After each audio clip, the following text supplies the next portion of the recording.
Hello and welcome to Suchitana 2.0। তো আজকে ক্লাসে আমরা সায়েন্সের খুবই গুরুত্বপূর্ণ 30টি প্রশ্ন নিয়ে আলোচনা করব। তো আজকের এই ক্লাসে যে প্রশ্নগুলো নেওয়া আছে সেগুলো বিভিন্ন পরীক্ষায় এসছে, এবং শুধু সেই প্রশ্নগুলো না, সেই প্রশ্নগুলোর পাশাপাশি সেই প্রশ্নগুলো থেকে আর কি কি প্রশ্ন আসতে পারে সেগুলোও নিয়ে আলোচনা করা হচ্ছে। প্রথম প্রশ্নটি দেখলে তোমরা বুঝতে পারবে, এবং সম্পূর্ণ ভিডিওর পিডিএফটা কিন্তু তোমাদের এই টেলিগ্রাম চ্যানেলে দেওয়া হয়ে যাবে। টেলিগ্রাম চ্যানেলের লিঙ্কটি কিন্তু তোমরা ভিডিও ডেসক্রিপশনে পেয়ে যাবে। প্রথম প্রশ্ন দেখে নিই, যে কোষের আত্মঘাতী থলি বা সুইসাইডাল ব্যাগ কাকে বলা হয়? এটা সায়েন্সের একটা গুরুত্বপূর্ণ কোশ্চেন, এনএমজিএনএম এসছে এবং রেলের পরীক্ষায় কিন্তু এসছে। তাহলে সঠিক উত্তর হবে option A, ribosome, lysosome, mitochondria না গলগি বডি। সঠিক উত্তর হয়ে যাবে অপশন বি, লাইসোজোম হবে এখানে সঠিক উত্তর। কিছু ইম্পর্টেন্ট ডিটেলস এখানে দেওয়া হয়েছে, এই ডিটেলসগুলো আমি সবই পড়ে তোমাদেরকে শোনাচ্ছি না, কিন্তু এগুলো তোমরা পিডিএফ দেখে একবার পড়ে নেবে, যেটা তোমাদের এই টেলিগ্রামে কিন্তু দেওয়া থাকবে। ঠিক আছে, পরের প্রশ্ন দেখে নিই। কোনো বস্তুর ভরবেগ দ্বিগুণ করলে তার গতিশক্তি কত গুণ বৃদ্ধি পাবে? খুবই গুরুত্বপূর্ণ প্রশ্ন। 2 গুণ, 4 গুণ, 8 গুণ না 16 গুণ? সঠিক উত্তর অপশন বি, 4 গুণ হবে। ভরবেগ দ্বিগুণ করলে গতিশক্তি 4 গুণ হবে। যেহেতু গতিশক্তি বর্গের সমানুপাতিক, তাই ভরবেগ 2 গুণ হলে গতিশক্তি 2 ইন্টু 2 অর্থাৎ 4 গুণ হবে। ভরবেগ হলো বস্তুর ভর ও বেগের গুণফল, মানে একটা ভর ইন্টু বেগ করলে যেটা হবে সেটা হচ্ছে ভরবেগ। ঠিক আছে, এটি একটি ভেক্টর রাশি, মনে রাখবে। পরের প্রশ্ন কি বলছে, কাঁচ কাটতে নিচের কোনটি ব্যবহৃত হয়? কাঁচ কাটতে গ্রাফাইট, কয়লা, হীরা না সিলিকন? এক্ষেত্রে সঠিক উত্তরটি হয়ে যাবে অপশন সি, হীরা ব্যবহার করা হয়। কাঁচ কাটতে হীরা ব্যবহার করা হয়। এখানে কি বলছে, হীরা হলো কার্বনের কঠিনতম রূপভেদ, মানে কার্বনের যে রূপগুলো পৃথিবীতে এক্সিস্ট করছে তার মধ্যে সব থেকে কঠিনতম হচ্ছে হীরা। ঠিক আছে, পরের প্রশ্ন কি আছে, পারমাণবিক চুল্লিতে মডারেটর হিসেবে কোনটি ব্যবহৃত হয়? খুবই গুরুত্বপূর্ণ কোশ্চেন, ভেরি ভেরি ইম্পর্টেন্ট কিন্তু কোশ্চেন সায়েন্সের একটা। তরল সোডিয়াম, ক্যাডমিয়াম, গ্রাফাইট না বোরন? হয়ে যাবে অপশন সি, গ্রাফাইট হবে সঠিক উত্তর। কি বলছে, মডারেটর নিউটনের গতিকে হ্রাস করতে সাহায্য করে, কি করে? এবং ভারী জল D2O মডারেটর হিসেবে ব্যবহৃত হয়। তাহলে গ্রাফাইটও ব্যবহৃত হচ্ছে, প্লাস D2O কিন্তু ব্যবহৃত হচ্ছে। নিউক্লিয় বিভাজন প্রক্রিয়ায় এটি অপরিহার্য।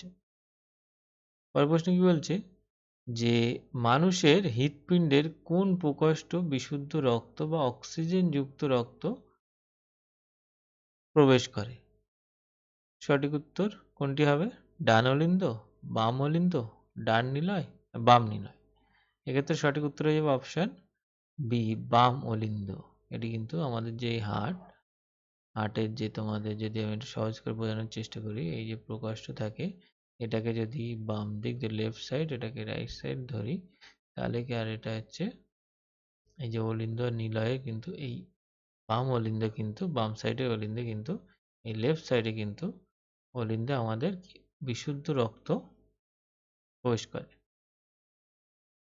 কিভাবে প্রবেশ করে? ফুসফুসীয় শিরা বা ধমনীর মধ্যে অক্সিজেনযুক্ত রক্ত ফুসফুস থেকে বাম অলিন্দে আসে, এবং বাম নিলয় থেকে বিশুদ্ধ রক্ত সারা শরীরে ছড়িয়ে পড়ে। ঠিক আছে, এটা হচ্ছে অলিন্দ, এটা হচ্ছে নিলয়।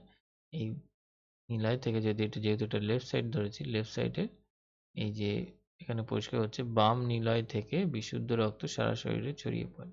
এখান থেকে শিরা থাকে, সেই শিরা দিয়ে সারা শরীরে তোমার রক্ত ছড়িয়ে পড়ে। ঠিক আছে, পরের প্রশ্ন কি আছে, নিচের কোনটি Nobel gas? Nitrogen, oxygen, argon না হাইড্রোজেন? এক্ষেত্রে সঠিক উত্তর হয়ে যাবে অপশন সি, আর্গন হচ্ছে নোবেল গ্যাস। পর্যায় সারণীতে এটি 18 নম্বরের শ্রেণীর মৌলগুলিকে নোবেল গ্যাস বলা হয়। তাহলে পর্যায় সারণীর যে 18 নম্বর শ্রেণী আছে, সেই শ্রেণীতে যে গ্যাসগুলি আছে সেগুলো কিন্তু নিষ্ক্রিয় গ্যাস বলা হয়। এটা কিন্তু বিভিন্ন পরীক্ষায় এসছে। আর্গন আর কোথায় ব্যবহৃত হয়? বৈদ্যুতিক বাল্বের ভিতরে আর্গন ব্যবহৃত হয়। এবং অন্যান্য যে নিষ্ক্রিয় গ্যাসগুলি আছে এর সঙ্গে, সেগুলো হচ্ছে হিলিয়াম, নিয়ন, ক্রিপ্টন, জেনন, রেডনও কিন্তু আছে। পরের প্রশ্ন কি বলছে, শব্দের গতিবেগ সব থেকে বেশি কোথায়? শূন্যস্থানে, বায়ুতে, জলে না লোহায়? সঠিক উত্তর কি হবে? সঠিক উত্তর হয়ে যাবে অপশন ডি, লোহা। বুঝলি তো? শব্দ একটি যান্ত্রিক তরঙ্গ যা চলাচলের মাধ্যমে প্রয়োজন হয়। কঠিন মাধ্যমে শব্দের গতিবেগ তরল ও গ্যাসের তুলনায় অনেক বেশি। এটাও কিন্তু রেলের বিভিন্ন পরীক্ষায় দিয়ে দিয়েছে। শূন্যস্থানে শব্দের গতিবেগ শূন্য, মানে মহাকাশে শূন্য। আরেকটি বিষয় বলি, তোমরা দেখবে যে রেল লাইন যে থাকে, এই রেল লাইনে মানে অনেক দূর থেকে ট্রেন আসলে মানে রেল লাইনে যদি কান পেতে শোনো তাহলে কিন্তু অনেক দূরের রেলের শব্দ শোনা যায়। ঠিক আছে? আর এই যে শূন্যস্থানে শব্দ শোনা যায় না, দেখো মহাবিশ্বে এবার আমরা এই পৃথিবীতে আছি, সূর্যে যদি কোনো বিস্ফোরণ ঘটে সেটা কিন্তু এই পৃথিবীতে শোনা যায় না, কারণ প্রতিনিয়ত সূর্যে বিস্ফোরণ ঘটেই চলেছে। কারণ এর যে মাঝখানে কোনো বায়ু নেই, শূন্য স্থান। ঠিক আছে? সেই জন্য এই আওয়াজ কিন্তু এখানে পৌঁছাতে পারে না। ঠিক আছে? পরের প্রশ্ন কি বলছে, মানুষের করোটি স্নায়ুর সংখ্যা কত বা কটি? 12 জোড়া, 31 জোড়া, 10 জোড়া না 21 জোড়া? সঠিক উত্তর হয়ে যাবে অপশন এ, 12 জোড়া করোটি স্নায়ু বা 24টি। এই স্নায়ুগুলো সরাসরি মস্তিষ্ক থেকে উৎপন্ন হয়। 31 জোড়া হলো মানুষের সূক্ষ্ম স্নায়ু। এটাও কিন্তু পরীক্ষা দিয়ে। তাহলে সূক্ষ্ম স্নায়ুর সংখ্যা 31 জোড়া আর করোটি হচ্ছে 12 জোড়া। পরের প্রশ্ন কি বলছে, রান্নার গ্যাস বা এলপিজির প্রধান উপাদান কি? প্রধান উপাদান কি? মিথেন, প্রোপেন, বিউটেন, ইথেন না কার্বন মনোক্সাইড? সঠিক উত্তর হয়ে যাবে অপশন বি, প্রোপেন আর বিউটেন হচ্ছে প্রধান উপাদান। এতে প্রধানত থাকে বিউটান থাকে, এবং এটি লিক করলে গন্ধ পাওয়ার জন্য ইথাইল মার্কেপটাইন কিন্তু বলে একটা ব্যবহার করা হয় জিনিস। এই মার্কেপটাইনের জন্য যে আমরা গ্যাসের গন্ধ পাই সেটা কিন্তু এই মার্কেপটাইনের জন্য এই গন্ধটা আমরা কিন্তু পাই। এটা কিন্তু পরীক্ষায় এসেছে, খুবই গুরুত্বপূর্ণ প্রশ্ন। ঠিক আছে? চলো পরের প্রশ্ন দেখা যাক। বলছে বৈদ্যুতিক বাল্বের ফিলামেন্ট কি দিয়ে তৈরি হয়? তামা, অ্যালুমিনিয়াম, টাংস্টেন না লোহা? সঠিক উত্তর হয়ে যাবে অপশন সি, টাংস্টেন দিয়ে কিন্তু তৈরি হয়। টাংস্টেনের গলনাঙ্ক কিন্তু অনেক বেশি, এটি সহজে গলে না, এর সংকেত হলো ডব্লিউ এবং এটি উচ্চ রোধ সম্পন্ন একটি ধাতু। পরের প্রশ্ন কি বলছে, ম্যালেরিয়া রোগের জীবাণু বহন করে কোন মশা? এডিস, কিউলেক্স, পুরুষ অ্যানোফিলিক্স না স্ত্রী অ্যানোফিলিক্স মশা? এটা কিন্তু খুবই গুরুত্বপূর্ণ প্রশ্ন, কারণ এই সময় রিসেন্টলি ডেঙ্গু ম্যালেরিয়া কিন্তু বিভিন্ন জায়গায় ছড়িয়ে পড়ছে বর্ষার সময়। সঠিক উত্তর হয়ে যাবে অপশন ডি, স্ত্রী অ্যানোফিলিক্স মশা কিন্তু এই রোগ বহন করে বেড়ায়। ম্যালেরিয়া রোগের প্রধান কারণ হচ্ছে প্লাজমোডিয়াম নামক একটি প্রোটোজোয়া হয়, এবং রোনাল্ডস কলকাতায় এই জীবাণুর জীবনচক্র প্রথম আবিষ্কার করেছিলেন। এডিস, এর সঙ্গে গুরুত্বপূর্ণ হচ্ছে এডিস মশা ডেঙ্গু এবং চিকনগুনিয়া রোগের জীবাণু বহন করে কিন্তু। ঠিক আছে? তাহলে স্ত্রী অ্যানোফিলিক্স মশা হচ্ছে ম্যালেরিয়া আর এডিস হচ্ছে কিন্তু ডেঙ্গু। সিন্যাপস কোন দুটির সংযোগস্থল? খুবই গুরুত্বপূর্ণ প্রশ্ন। দুটি পেশি, দুটি নিউরন, নিউরন ও পেশি না অস্থি ও তরুণাস্থি? সঠিক উত্তর হয়ে যাবে অপশন বি, দুটি নিউরন। নিউরনের যে দুটি নিউরনের যেরকম এটা থাকে এখানে, যে সংযোগস্থল থাকে আরেকটা নিউটনের সঙ্গে, সেটা হচ্ছে তোমার সিন্যাপস বলা হয়। এটিকে স্নায়ু সন্ধিও বলা হয়ে থাকে যেহেতু জয়েন্ট। ঠিক আছে? পরের প্রশ্ন কি বলছে, বলছে লোহার উপর দস্তার প্রলেপ দেওয়ার পদ্ধতিকে কি বলা হয়? অ্যানোডাইজিং, গ্যালভানাইজেশন, ভ্যালকানাইজেশন বা ইলেকট্রোপ্লেটিং? সঠিক উত্তর হয়ে যাবে অপশন ডি, গ্যালভানাইজেশন বলা হয়ে থাকে। এটা অনেক পুরনো একটা কোশ্চেন, ডব্লিউবিপিএসসি এর পরীক্ষায় এসেছিল। এর মধ্যে কিছু লোহার মৌর্য ধারা রোধ করার জন্য এটি দেওয়া হয়ে থাকে। সূর্যের আলোক শক্তি তড়িৎ শক্তিতে রূপান্তরিত হয় কোন যন্ত্রে? ডায়নামোতে, সৌরকোষে, শুকনো কোষে না ব্যাটারিতে? আমরা সবাই জানি সঠিক উত্তর হচ্ছে অপশন ডি, সৌরকোষে, বা যেটাকে আমরা সোলার প্যানেল বলে থাকি। ঠিক আছে? সৌরকোষে ফটোভোলাইটিক সেল সিলিকন দ্বারা তৈরি হয়ে থাকে। এই আলোক তড়িৎ প্রক্রিয়ায় বা ফটো ইলেকট্রিক প্রক্রিয়ায় তোমার এটি মানে সূর্যের আলোকে নিজের মধ্যে আবদ্ধ করে নেয়। চোখের লেন্সের পিছনে যে অংশ থাকে তার নাম কি? কর্নিয়া, রেটিনা, আইরিস না পিউপিল? সঠিক উত্তর হয়ে যাবে অপশন বি, রেটিনা থাকে আমাদের আইরিসের পিছনে, চোখের লেন্সের পিছনে। আর বস্তুর প্রতিবিম্ব তৈরি হয় রেটিনার উপরেই তৈরি হয়, এবং কর্নিয়া হলো বাইরের স্বচ্ছ অংশ। তোমাদের জন্য একটা প্রশ্ন থাকবে, কমেন্ট করে জানাবে যে আমরা যখন চোখ দান করি, বা বলে যে একজন আর একজনকে চোখ দান করেছে, চোখের কোন অংশ দান করা হয়? ঠিক আছে, চোখের কোন অংশ আমরা দান করি? কমেন্ট করে জানাবে। পরের প্রশ্ন কি বলছে, সোডার জলের কোন গ্যাস থাকে? সোডা জলে কোন গ্যাস থাকে? Hydrogen, oxygen, carbon die oxide না নাইট্রোজেন? সঠিক উত্তর হয়ে যাবে option C, carbon die oxide তোমার কিন্তু সোডা জলে থাকে। এটি উচ্চ চাপে CO2 দ্রবীভূত করে সোডার জলে কিন্তু তৈরি করা হয়। এটি একটু আলমিক প্রকৃতির হয়। পরের প্রশ্ন কি বলছে, মানুষের শরীরে হিমোগ্লোবিনের প্রধান কাজ কি? রক্ত তঞ্জন করা, অক্সিজেন পরিবহন করা, না রোগ প্রতিরোধ করা, না শক্তির যোগান দেওয়া? সঠিক উত্তর হয়ে যাবে অপশন বি, অক্সিজেন বহন করা। তাহলে আমাদের শরীরে যে হিমোগ্লোবিন থাকে তার কাজ হচ্ছে অক্সিজেনকে বহন করা। হিমোগ্লোবিন আয়রন বা লোহা থাকে, এর অভাবে রক্তাল্পতা কিন্তু রোগ হয়। ঠিক আছে, পরের প্রশ্ন কি বলছে, বংশগতি বিজ্ঞানের জনক কাকে বলা হয়? Charles Darwin, Lamarck, Gregor Johar Mendel, না জগদীশ চন্দ্র বসু? এক্ষেত্রে সঠিক উত্তর হয়ে যাবে অপশন সি, গ্রেগার জোহান ম্যান্ডেলকে বলা হয় কিন্তু বংশগতি বিজ্ঞানের জনক। তিনি মটর গাছের উপর গবেষণা করে কিন্তু এই সূত্র প্রদান করেছিলেন। বাকিগুলো তোমরা দেখে নিও। একটা ইম্পর্টেন্ট, ডারউইনকে প্রাকৃতিক নির্বাচনবাদের জনক বলা হয়। দার্শনিকের উল বা ফিলোসফার্স উল কাকে বলা হয় থাকে? Zinc oxide, magnesium oxide, calcium oxide, না সিলিকন অক্সাইড? এক্ষেত্রে সঠিক উত্তর হয়ে যাবে অপশন এ, জিঙ্ক অক্সাইডকে কিন্তু দার্শনিকের উল বলা হয়ে থাকে। এর রাসায়নিক নাম হচ্ছে ZnO। বাকিগুলো তোমরা দেখে নিও, PDF এ সম্পূর্ণ দেওয়া থাকবে, কিন্তু টেলিগ্রাম লিঙ্ক থেকে তোমরা কিন্তু পেয়ে যাবে সম্পূর্ণ PDF। চাপের SI একক কি? চাপের SI একক কি? নিউটন, পাস্কেল, জুল আর ওয়াট? এক্ষেত্রে সঠিক উত্তর হয়ে যাবে তোমার অপশন বি, পাস্কেল হলো চাপের SI একক। চাপের আরো কিছু একক আছে, সেগুলো কিন্তু তোমরা একবার দেখে নেবে। এটা একটু গুরুত্বপূর্ণ যে 1 পাস্কেল সমান সমান 1 নিউটন পার বর্গমিটার। ঠিক আছে, আর চাপ পারমাণবিক যন্ত্রণা হচ্ছে ব্যারোমিটার। তোমাদের জন্য একটা প্রশ্ন থাকবে, কমেন্ট করে জানাবে যে বায়ুমণ্ডলের গড় চাপ কত, আর বায়ুমণ্ডলের গড় চাপ কত এবং কি এককে প্রকাশ করা হয়? একক মানে ইউনিট। এটা কিন্তু তোমরা কমেন্ট করে জানাবে সবাই। ঠিক আছে, পরের প্রশ্ন কি বলছে, মিওসিস কোষ বিভাজন কোথায় ঘটে? জনন কোষে, দেহকোষে, স্নায়ুকোষে, না রক্তকোষে? সঠিক উত্তর হয়ে যাবে অপশন এ, জনন কোষে মিওসিস ঘটে। আমরা সবাই জানি এটি গ্যামেট তৈরির সময় সংঘটিত হয়। ঠিক আছে, পরের প্রশ্ন কি বলছে, কাঁচ আসলে কি? স্ফটিকাকার কঠিন, অতি শীতলীকৃত তরল, গ্যাসীয় মিশ্রণ, না সংকর ধাতু? সঠিক উত্তর হয়ে যাবে অপশন বি, অতি শীতলীকৃত তরল বা সুপার কুলেড লিকুইড। ঠিক আছে, কাঁচের নির্দিষ্ট কোনো জ্যামিতিক আকার নেই, যেখানে দেবে তেমনই আকার ধারণ করবে। এটি মূলত বালি ও সিলিকার একটা মিশ্রণ। একটি তেজস্ক্রিয় মৌল হলো কি? সোডিয়াম, পটাশিয়াম, ইউরেনিয়াম, না ম্যাগনেসিয়াম?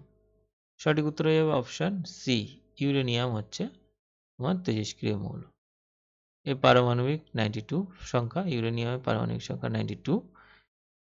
এটি কিন্তু জ্বালানি হিসেবে ব্যবহার করা হয়। আর তেজস্ক্রিয় আবিষ্কার করেন হেনরি বেকার। এটাও কিন্তু বিভিন্ন পরীক্ষায় এসছে, তাই রিলেটেড কিন্তু আমরা একটু আলোচনা করে নিলাম। ঠিক আছে, এই ধরনের আমরা শুধুই যে প্রশ্ন আলোচনা করছি কিন্তু তা না, সেই প্রশ্নের সঙ্গে আর কি আসতে পারে সেটাও আলোচনা করা হচ্ছে। এবং এই সম্পূর্ণ PDFটা কিন্তু আপনি ফ্রি অফ কস্টে তোমরা টেলিগ্রাম চ্যানেলে পেয়ে যাবে। তাহলে চলো পরের প্রশ্ন দেখে নিই। ভিটামিন B12 কোন ধাতু পাওয়া যায়? লোহা, তামা, কোবাল্ট, ম্যাগনেসিয়াম? বিভিন্ন পরীক্ষায় এসছে, খুবই ইম্পর্টেন্ট কোশ্চেন। সঠিক উত্তরটি হয়ে যাবে অপশন সি, কোবাল্টে কিন্তু পাওয়া যায়। এর রাসায়নিক নাম হলো কি? সায়ানোকোবালামিন। ঠিক আছে, এর অভাবে ক্ষতিকর কিন্তু রক্তাল্পতা রোগ হয়ে থাকে। বৃষ্টির ফোঁটা গোলাকার হয় কেন? অভিকর্ষ বলের জন্য, পৃষ্ঠটানের জন্য, বায়ুমণ্ডলীয় চাপের জন্য, না সান্দ্রতার জন্য? এক্ষেত্রে সঠিক উত্তরটি হয়ে যাবে অপশন বি, পৃষ্ঠটানের জন্য কিন্তু বৃষ্টির ফোঁটা গোলাকার হয়ে থাকে। কারণ তরলের উপরিভাগ সবসময় সর্বনিম্ন ক্ষেত্রফল দখল করার চেষ্টা করে। মানে যদি একটা তরলকে এইভাবে রাখা হয়, মনে করো একটা তরল বল, তাহলে কি এরকম ভাবে থাকবে? না, তরলটি কি হবে? এই ঠিক নিচের দিকটা কিন্তু বেশিটা দখল করার চেষ্টা করবে, তার জন্যই কিন্তু এটি গোলাকার হয়ে থাকে। ঠিক আছে? পরের প্রশ্ন কি বলছে, কোন বস্তুর ওজন সব থেকে বেশি হয় কোথায়? পৃথিবীর কেন্দ্রে, বিষুবরেখায়, মেরু অঞ্চলে না পাহাড়ে?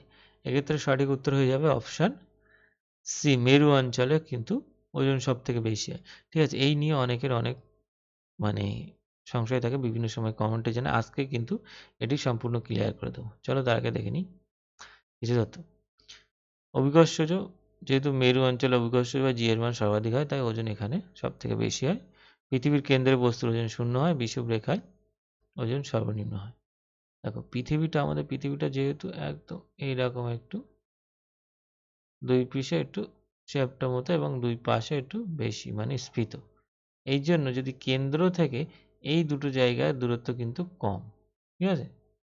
তো কম হওয়ার জন্য কেন্দ্র থেকে যে স্থানের দূরত্ব কম সেখানে বস্তুর ওজন সব থেকে বেশি।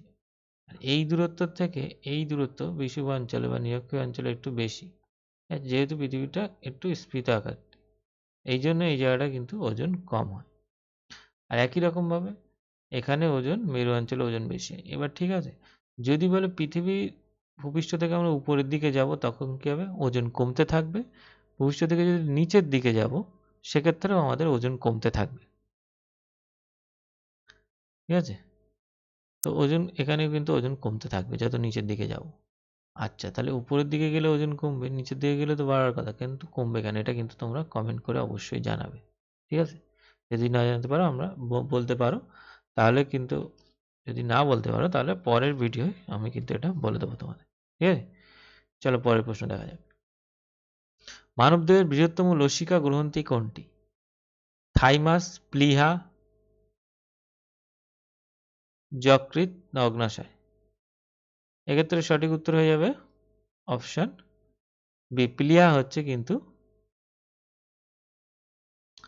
তো লসিকা গ্রন্থি। এটি লোহিত রক্ত মানে কণিকার কবরখানা বলা হয় বা গ্রেভইয়ার্ড অফ মানে আরবিসি বলা হয়। ঠিক আছে? চলো পরের প্রশ্ন দেখে নিই। বলছে পিতল ও ব্রোঞ্জ মানে ব্রাস আর ব্রোঞ্জ দিয়ে সংকর ধাতুরই সাধারণ উপাদান কোনটি? মানে এই দুটো দিয়ে কি তৈরি হয়? টিন, দস্তা, তামা না সীসা? সঠিক উত্তর হয়ে যাবে অপশন সি, তামা। তাহলে পিতল কি হচ্ছে? তামা প্লাস দস্তা মিলে পিতল তৈরি হচ্ছে। আর ব্রোঞ্জ তৈরি হচ্ছে তামা প্লাস টিন দিয়ে ব্রোঞ্জ তৈরি হচ্ছে। পরের প্রশ্ন কি বলছে? ক্লোরোফিলে কোন ধাতু বর্তমান? খুবই গুরুত্বপূর্ণ, বিভিন্ন পরীক্ষায় এসছে। লোহা, ক্যালসিয়াম, ম্যাগনেসিয়াম না অ্যালুমিনিয়াম? সঠিক উত্তর হয়ে যাবে অপশন সি, ম্যাগনেসিয়াম হচ্ছে ক্লোরোফিলে থাকা ধাতু। ম্যাগনেসিয়াম ক্লোরোফিলের অণুর কেন্দ্রে থাকে।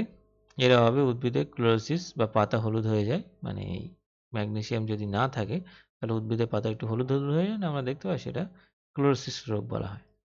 ঠিক আছে? পরের প্রশ্ন কি বলছে? শেষ প্রশ্ন। এক্স রে কে আবিষ্কার করেন? Albert Einstein, C Roentgen, Alexander Fleming না আইজ্যাক নিউটন? তাহলে এক্ষেত্রে সঠিক উত্তর হয়ে যাবে option B, C, W C. Roentgen কিন্তু এই এক্স রে আবিষ্কার করে দেয়। ঠিক আছে? আর এই যে আলেকজান্ডার ফ্লেমিং এর কথা হয়েছে, ফ্লেমিং কিন্তু পেনিসিলিন আবিষ্কার করেছিলেন, এটা একটু এখানে উল্লেখ করা আছে। আর গুরুত্বপূর্ণ তথ্যগুলো তোমরা কিন্তু টেলিগ্রাম চ্যানেলে পেয়ে যাবে, সম্পূর্ণ পিডিএফটা ফ্রি অফ কস্টে। আর ভিডিওটি ভালো লাগলে অবশ্যই চ্যানেলটিকে লাইক করে ভিডিওটিকে অবশ্যই লাইক করবে এবং চ্যানেলটিকে সাবস্ক্রাইব করে দেবে এবং বন্ধুদের সঙ্গে শেয়ার করে দেবে যে এরকম ইম্পর্টেন্ট ভিডিও নেওয়ার জন্য। আমাদের পরবর্তী যে সিরিজগুলো আসছে সেগুলো কী কী আসবে, আমাদের থ্যাংক ইউ ভিডিওটিকে সম্পূর্ণ দেখার জন্য।